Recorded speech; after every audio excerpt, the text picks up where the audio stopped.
The Hadley Institute for the Blind and Visually Impaired presents iFocus, tips on using the vision accessibility features on the Apple Watch.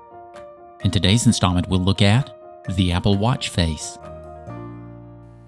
Hello, my name is Douglas Walker. All right, let the fun begin, right? Today, we'll take a look at how our Apple Watch face is laid out, and at the same time, we'll be navigating through our watch face to check out how it all works. Now, VoiceOver will announce our time each time we physically touch our watch's face, and simply touching our watch face just so happens to be our first gesture. And hey, how easy is that? So we'll go ahead and we'll just touch our watch face, and we'll just touch.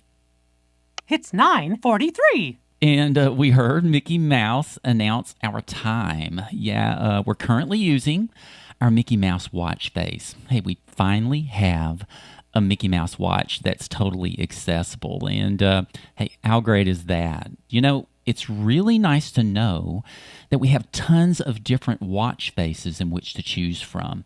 Of course, we currently have our Mickey Mouse watch face selected, but I tell you, we have a really great extra large watch face for those of us with low vision. And we'll check out exactly how to move between our different watch faces just a bit later in today's video. Now, chances are that most of us have been using our iPhones for a while now, and we know that we can just left and right flick to easily move through our phone's screen. Well, our watch works exactly the same way. So how about we just left flick to see what we have here? And we'll just flick. So we'll just left flick here.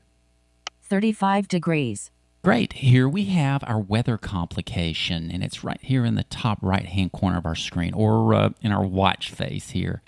Now, we heard VoiceOver announce our current temperature, and it's really great to know that if we were to single-finger double-tap now, our watch's weather app will actually open, and we could check out our complete local weather.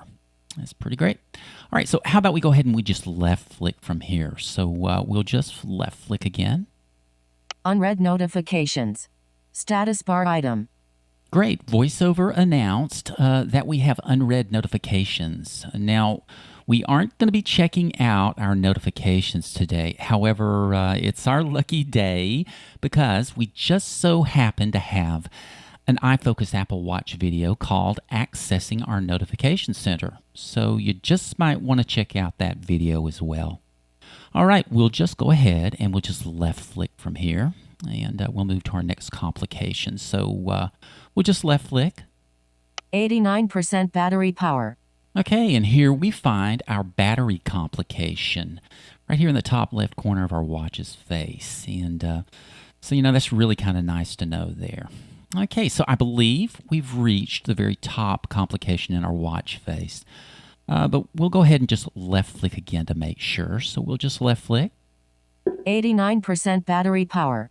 All right, we heard our top of list audio cue there. So we know for sure that we have reached the very top complication here on our watch face.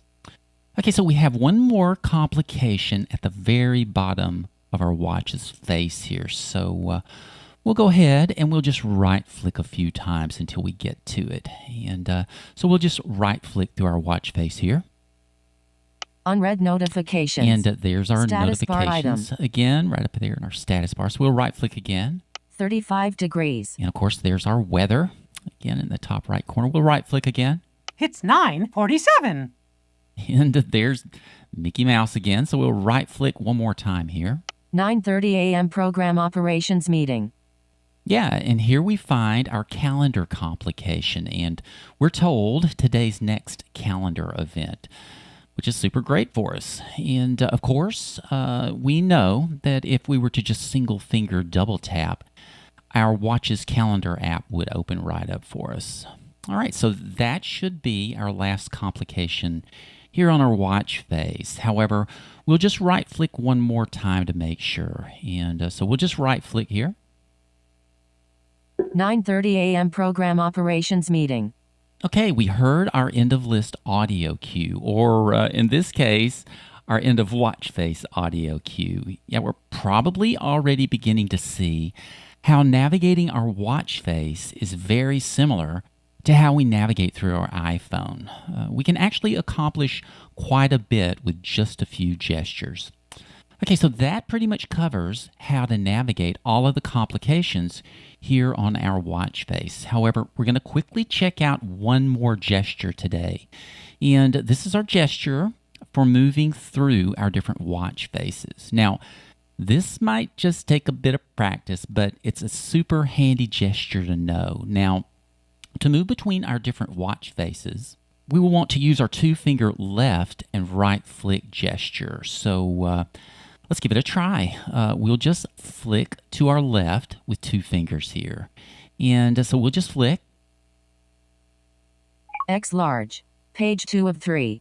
9:50 a.m. Great. We have moved to our extra large watch face. And hey, it's as simple as that. Well, actually, it does take a bit of practice. It really is so great to be able to quickly access things like our weather, our battery status, and even our calendar events from right here on our watch face. And it's also nice to know that all of our watch complications, as well as our watch faces, are totally customizable from right within our watch app on our iPhone. Again, my name is Douglas Walker. Take care, and I'll see you next time.